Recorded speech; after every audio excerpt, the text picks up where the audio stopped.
Assalamualaikum warahmatullahi wabarakatuh. Kami dari Politeknik Negeri Banyuwangi, jurusan Bisnis dan Informatika, Prodi Teknologi Rekayasa Perangkat Lunak, dari kelas TRPL 3E kelompok 1, ingin mempresentasikan hasil kerja kami PKM KC yang berjudul dengan Smart Vehicle Alert System.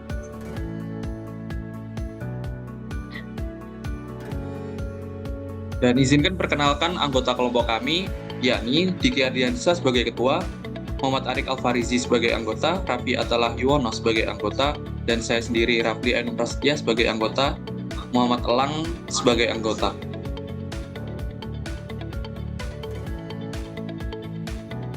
Latar belakang dari proyek kali ini, yakni data penyebab kecelakaan dalam berkendara menurut penelitian dari Monash University Evidence Research Center. Kegiatan seperti merokok atau makan saat mengemudi tergolong distraksi yang berpotensi mengurangi konsentrasi pengemudi dan meningkatkan resiko kecelakaan secara signifikan. Distraksi seperti ini menyumbang hingga 25% dari kecelakaan yang dilaporkan ke polisi. Faktanya, merokok mengalihkan perhatian pengemudi karena tangan tidak sepenuhnya fokus pada kemudi.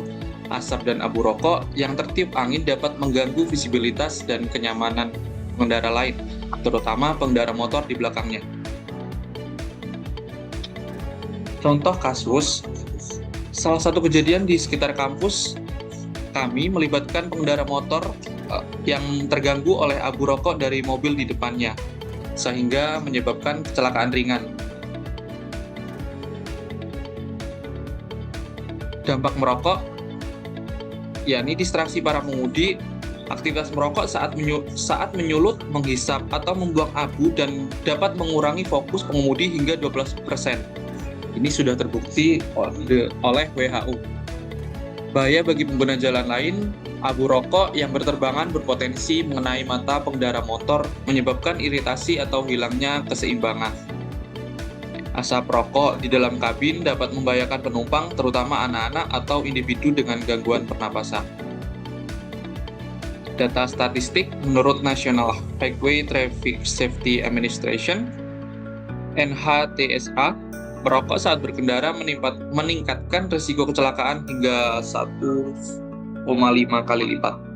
Studi lokal menunjukkan bahwa 5% kecelakaan ringan di jalan perkotaan disebabkan oleh abu rokok.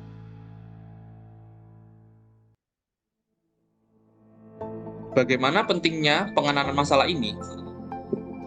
Mengapa perlu diperhatikan? Kebiasaan merokok saat berkendara tidak hanya membahayakan pengemudi, tetapi juga pengguna jalan lain. Edukasi saja seringkali tidak cukup efektif untuk mengubah kebiasaan ini. Makanya dibutuhkan solusi teknologi yang diusung oleh kelompok kami. Dibutuhkan teknologi inovatif yang mampu memberikan peringatan langsung kepada pengemudi ketika mereka mulai merokok atau aktivitas yang kiranya tidak dibenarkan pada saat berkendara. Teknologi berbasis sensor yang dapat mendeteksi asap rokok di dalam kendaraan menjadi pendekatan potensial kami.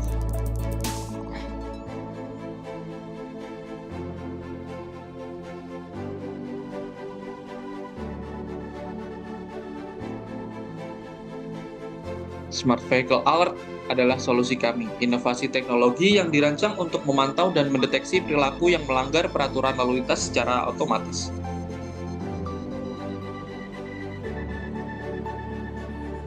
Kebutuhan teknologi berbasis AI di era modern, kendaraan semakin dilengkapi dengan teknologi keselamatan seperti Advanced Driver Assistance System (ADAS). Teknologi serupa dapat dimanfaatkan untuk menciptakan alat deteksi asap rokok yang inovatif. Kesempatan inovasi dengan mengintegrasikan teknologi deteksi asap berbasis sensor ke dalam kendaraan. Sistem ini tidak hanya membantu mengurangi kebiasaan pengemudi nakal yang berkendara, tetapi juga berfungsi sebagai alat edukasi langsung bagi pengemudi. Poin pentingnya, merokok saat berkendara adalah masalah yang perlu segera ditangani karena dampaknya terhadap keselamatan pengemudi dan pengguna jalan lain. Teknologi yang kami usung, Smart Vehicle Alert, diusulkan sebagai solusi mendeteksi aktivitas merokok dan aktivitas pengendara nakal yang lainnya yang biasa dilanggar di jalanan-jalanan, khususnya di daerah kami, secara real-time dan memberikan peringatan langsung kepada pengemudi. Tujuannya mengurangi kebiasaan merokok atau kebiasaan-kebiasaan pengendara nakal lainnya dan menciptakan lingkungan jalan yang lebih aman bagi semua pengguna jalan.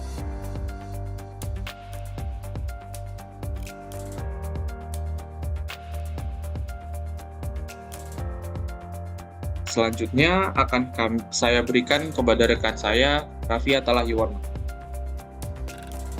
Baik, saya di sini akan menjelaskan teknologi sebelumnya, yaitu yang dipakai serupa, tapi itu dipakai untuk menilang berbagai kendaraan, mulai dari kendaraan bermotor sampai pun mobil ataupun truk dan lain-lain. Untuk teknologi sebelumnya itu sistemnya pakai kamera. Jadi itu nanti kamera biasanya di lampu merah, ketika ada orang masuk atau lewat itu akan di-spread pakai kameranya dan kamera itu akan disimpan. Nah, untuk mendeteksi dari mana pelanggarannya itu di dalam kepolisian itu biasanya sudah ada nomor untuk plat nomornya yang mendeteksi itu nomor berapa dan apa pelanggarannya. Tapi itu tidak otomatis, jadi ada polisi yang mengawasi bagian kamera tersebut. Jadi itu intinya ribet lah. Si polisi harus mengecek setiap foto yang masuk dan nggak otomatis. Berarti itu harus ada orang yang jaga server selama 24 jam agar kamera tersebut bisa dicek secara rutin dan laporannya pun secara rutin. Teknologi e-tilang ini sebenarnya terinspirasi dari salah satu teknologi yang berada di China ya. Cuman teknologi yang di China itu lebih canggih karena itu sistemnya seperti real time teknologi. Jadi kameranya itu ngerekam mulai dari wajahnya siapa, gendernya apa, dan plat nomornya juga kedeteksi semua sampai abu rokok yang dijelaskan seperti teman saya sebelumnya yang menyebabkan kecelakaan. Untuk teknologi yang kami pakai untuk aplikasi yang kami ini menggunakan kayak sinar inframerah yang kami taruh di suatu kamera CCTV yang berjalan secara real time. Jadi si polisi tinggal memantau dan tidak perlu kayak harus filter lagi dari video tersebut. Dari video itu langsung otomatis bahwa orang itu pelanggar atau tidak.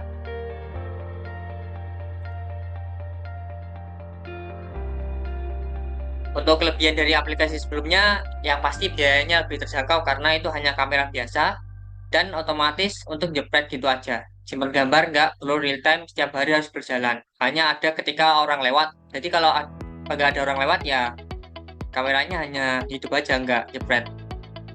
Kemudian yang kedua bisa mendeteksi pelanggaran kecil seperti merokok atau makan saat berkendara. Nah sebenarnya ini bisa, cuman sama bagian polisi itu nggak sampai masuk perundang-undangan, nggak sampai masuk pelanggaran yang besar sampai untuk dapat tilang. Karena yang di sini yang ditekankan lebih ke arah tilangnya, kayak seperti nggak pakai helm atau nomor kendaraannya sudah lewat dari batasnya atau bergoncengan lebih dari 2 orang, tidak pakai sabuk pengaman, yang seperti itulah, nggak sampai kayak abu rokok dan lain-lainnya. Yang ketiga, dilengkapi dengan website untuk melaporkan pengendara yang melakukan pelanggaran.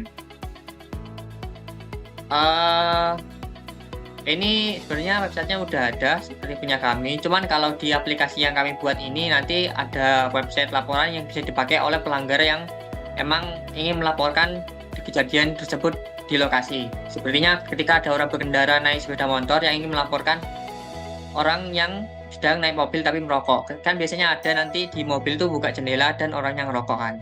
Nah mungkin orang itu ingin dilaporkan oleh orang yang naik berkendara lain, itu bisa di aplikasi kami nanti. Untuk yang aplikasi sebelumnya itu nggak ada.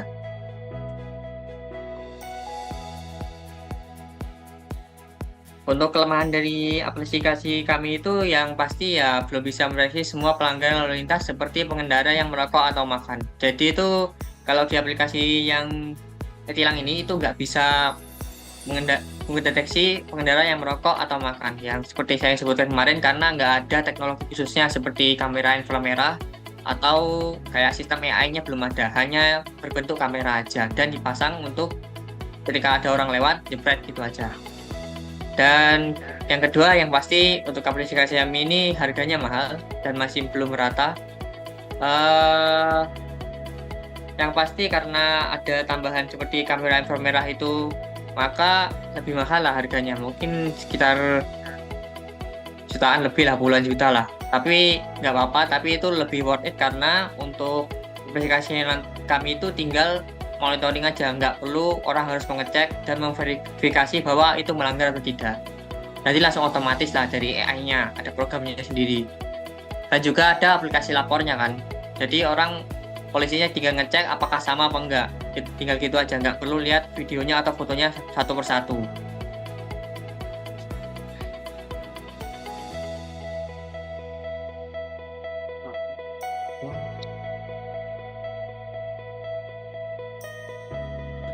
Untuk selanjutnya akan disampaikan oleh teman saya, yaitu Muhammad Lam Prakoso. Dipersilakan.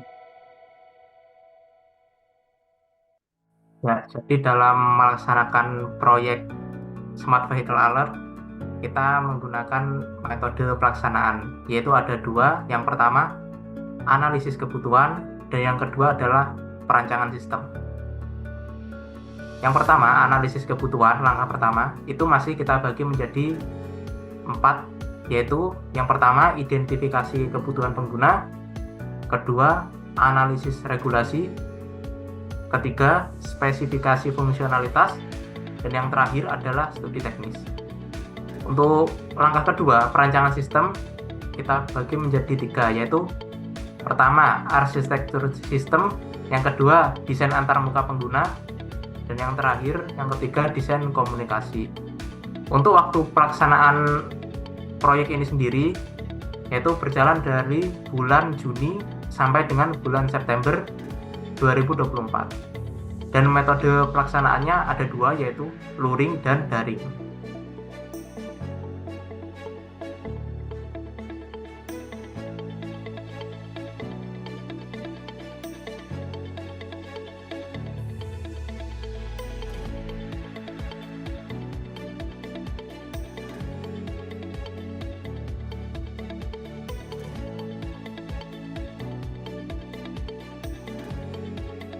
Yang pertama adalah dari kamera CCTV.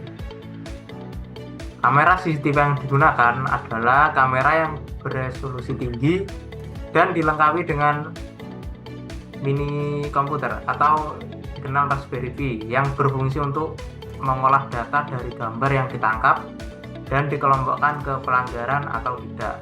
Apabila terbukti melanggar, maka gambar akan ditangkap dan disimpan di dalam database. Apabila tidak terdeteksi, maka gambar akan dihapus. Lanjut, next.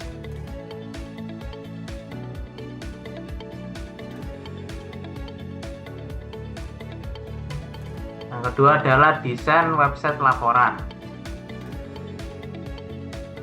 Smart Vehicle Alert tidak hanya menggunakan CCTV sebagai pendeteksi pelanggaran. Kita juga memiliki website yang digunakan untuk melaporkan pelanggaran pengguna.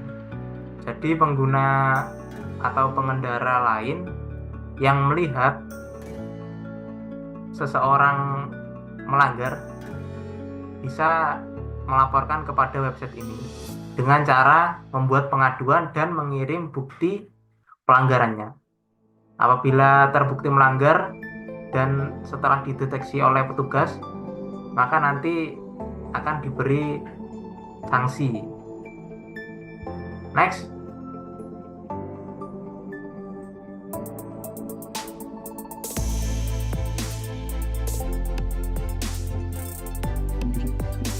Selanjutnya akan disampaikan oleh teman saya Muhammad Arik Alfarizi. Badannya dipersilakan.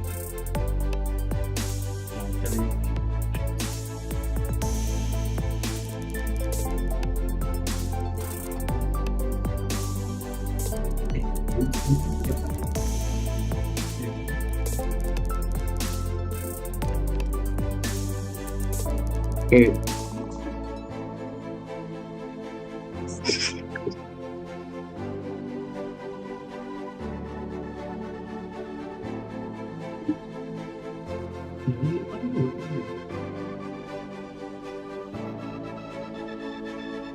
Oke, untuk arsitektur sistem sendiri yang digunakan, di sini ada beberapa komponen atau part. Yang pertama ada kamera CCTV yang digunakan untuk merekam setiap pengendara yang lewat. Lalu ada Raspberry Pi. Raspberry Pi sendiri merupakan semacam mini komputer atau microcontroller yang nanti dilengkapi dengan AI untuk mengolah data, dan apabila terindikasi melakukan pelanggaran, data akan disimpan ke server. Lalu di sini servernya menggunakan cloud server untuk berfungsi untuk menyimpan data pelanggaran yang digunakan untuk menilang pelanggar. Serta digunakan sebagai server website yang nanti akan menampilkan pengguna yang melanggar aturan. Oke, di sini terdapat beberapa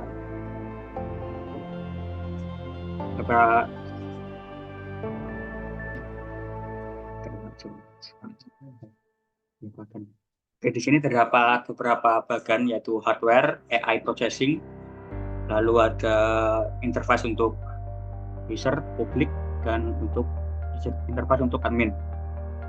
Oke, untuk hardware ada komponen CCTV. Lalu CCTV ini akan merekam sebuah video yang mana untuk merekam pengguna jalan, lalu akan diproses videonya menggunakan Raspberry Pi.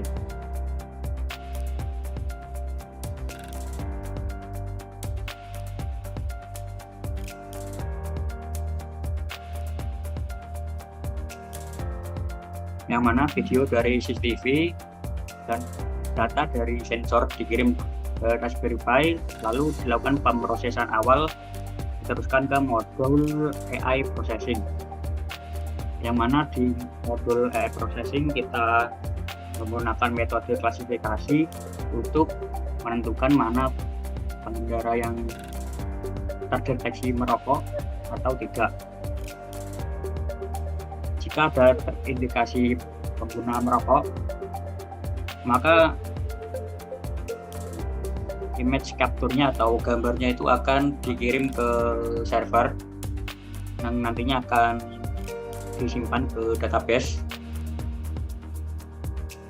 yang mana nanti akan ditampilkan ke interface admin menggunakan API. Lalu di bagian admin interface atau admin dashboard terdapat beberapa menu, yaitu report atau statistik, lalu ada manajemen user, dan view violation atau untuk melihat pengendara yang melanggar aturan.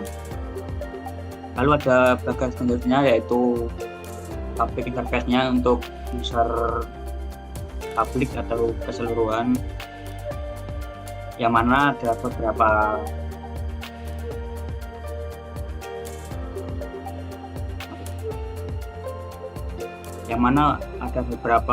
tampilan untuk si user public ini. Yang pertama ada submit report, yang ini digunakan untuk mereport atau melaporkan orang-orang yang melanggar aturan. Lalu ada upload foto untuk bukti sebagai bukti laporan. Lalu ada view status, digunakan untuk melihat status pelaporan, yang nantinya kan setelah laporan disubmit, maka akan ada admin untuk mengecek apakah laporan itu valid atau tidak. Nanti si user publik ini akan mengetahui statusnya melalui menu view status.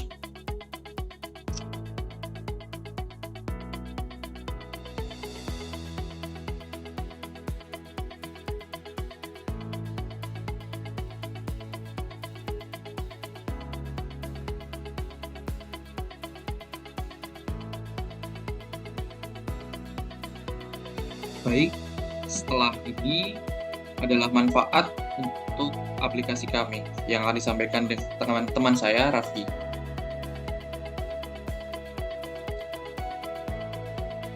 Yang pertama, manfaat dari aplikasi kami deteksi pelanggaran otomatis. Yang pasti menggunakan kamera CCTV yang dilengkapi dengan mini komputer atau Raspberry tadi untuk mendeteksi pelanggaran lalu lintas secara otomatis seperti lampu merah, kecepatan lebihan atau merokok. Yang dilengkapi dengan kamera inframerah untuk yang mendeteksi rokoknya, sedangkan yang lain nanti kami akan berkoordinasi dengan bagian Dispenhub dan lainnya untuk mengetahui apa saja syaratnya untuk dihitung pelanggaran lah. Dan kami akan proses bagian AI-nya untuk mendeteksi. Yang kedua, meningkatkan keamanan lalu lintas. Yang pasti karena aplikasi ini untuk mendeteksi pelanggaran, ya pasti keamanan akan lebih terjaga dan lebih aman lah, tidak sering terjadi kecelakaan dan lain-lain. Yang kedua, pemantauannya yang pasti 24 jam, dan itu yang pasti sekali karena kan kameranya itu real time, akan hidup terus selama 24 jam, kecuali mungkin ada kendala bagian listrik dan lain-lain ya, itu akan mati secara otomatis jika emang terjadi kayak putus kabel atau dan lain-lainnya, itu pasti akan mati kamera.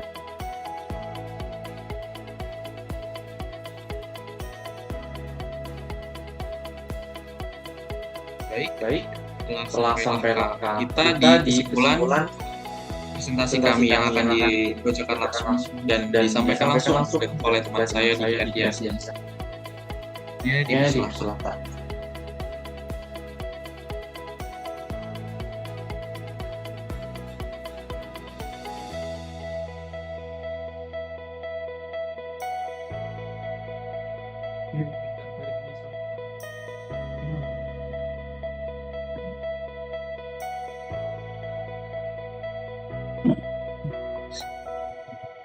Baik, kemudian ada kesimpulan. Smart Alert Vehicle merupakan solusi inovatif dalam penegakan hukum lalu lintas yang menggabungkan teknologi kamera CCTV, mini komputer, dan aplikasi pelaporan untuk meningkatkan efektivitas pengawasan dan penindakan pelanggaran di jalan raya. Sistem ini tidak hanya memungkinkan deteksi pelanggaran secara otomatis, tetapi juga meningkatkan partisipasi masyarakat melalui aplikasi yang memungkinkan mereka melaporkan kejadian pelanggaran secara langsung. Dengan adanya partisipasi aktif dari masyarakat dan pengawasan yang lebih efisien, teknologi ini berpotensi mengurangi angka pelanggaran lalu lintas dan menciptakan lingkungan lalu lintas yang lebih aman dan tertib bagi semua pengguna jalan. Jadi ada beberapa kesimpulan yang bisa diambil mengenai smart vehicle adalah yang pertama, tujuan utama sistem ini dirancang untuk mendukung penegakan hukum di bidang lalu lintas dengan memanfaatkan teknologi canggih. Tujuannya adalah untuk meningkatkan efektivitas pengawasan dan penindakan pelanggaran lalu lintas, sekaligus menciptakan jalan raya yang lebih aman dan tertib. Kemudian yang kedua ada beberapa komponen teknologi seperti kamera CCTV, mini komputer, dan aplikasi pelaporan. Kamera CCTV digunakan untuk memantau kondisi jalan dan mendeteksi pelanggaran lalu lintas secara real time. Kemudian mini komputer bertindak sebagai pusat pemrosesan data dari kamera CCTV untuk menganalisis dan mendeteksi pelanggaran secara otomatis. Kemudian aplikasi pelaporan, aplikasi yang memungkinkan masyarakat melaporkan pelanggaran lalu lintas langsung kepada pihak berwenang. Kemudian yang ketiga ada fitur utama. Ada beberapa fitur utama. Yang pertama adalah deteksi otomatis pelanggaran. Sistem mampu mengenali pelanggaran seperti melanggar lampu merah, tidak menggunakan sabuk pengaman, atau berkendara di jalur yang salah tanpa intervensi manual. Kemudian partisipasi masyarakat. Dengan aplikasi pelaporan, masyarakat dapat terlibat langsung dalam penegakan hukum dengan melaporkan pelanggaran yang mereka saksikan. Kemudian yang keempat ada manfaat. Yang pertama adalah efisiensi pengawasan. Mengurangi beban kerja petugas lalu lintas dengan sistem otomatis yang dapat memantau dan mencatat pelanggaran. Kemudian peningkatan kesadaran masyarakat. Melibatkan masyarakat dalam pengawasan lalu lintas dapat meningkatkan rasa tanggung jawab bersama. kemungkinan kemudian ada dampak positif. Yang pertama adalah menciptakan lingkungan lalu lintas yang lebih aman. Yang kedua adalah mengurangi angka kecelakaan di jalan raya. Yang ketiga, meningkatkan ketertiban dan disiplin pengguna jalan. Jadi secara keseluruhan, Smart Alert Vehicle adalah sebuah inovasi yang mengintegrasikan teknologi dan partisipasi masyarakat untuk menciptakan sistem lalu lintas yang lebih baik.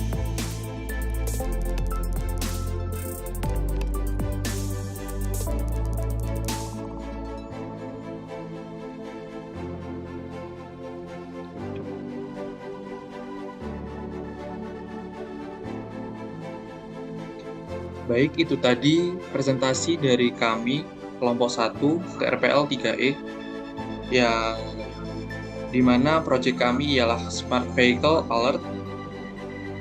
Proyek yang kami usung ini harapannya mendukung atau menunjang keamanan, keselamatan dalam berkendara di jalan raya, meminimalisir kecelakaan dan memantau serta mengetahui akan kejadian-kejadian atau apa yang dilanggar oleh pengendara-pengendara nakal itu sendiri.